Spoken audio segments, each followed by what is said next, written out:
আম, আম, এটা খেয়ে তো খুবই মজা লাগছে, মনে হচ্ছে খেতেই থাকি। এটা তো আমি খাবার জন্য রেখেছি। খুব টেস্টি লাগছে।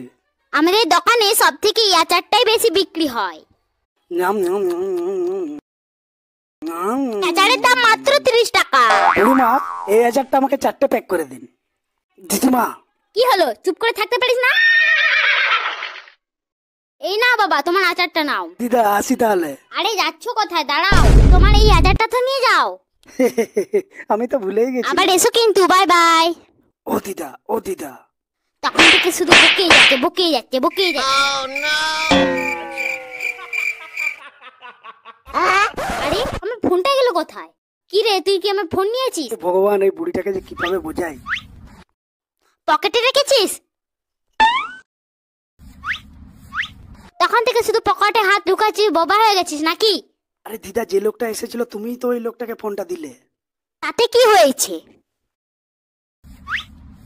হারামজাদা, তখন থেকে বান্দরের মতো নাচ করছিস, কি হয়েছে বলতে পারছিস না? ওই লোকটাই তো ফোনটা নিয়ে চলে গেল। ওরে আমার সর্বনাশ হয়ে গেল রে, ওলা উঠো আমার ফোনটা চুরি করে নিল রে। ওরে ফোনটা দিয়ে যা। এরকম মজার ভিডিও দেখতে চ্যানেলটি লাইক এবং সাবস্ক্রাইব করে দিও।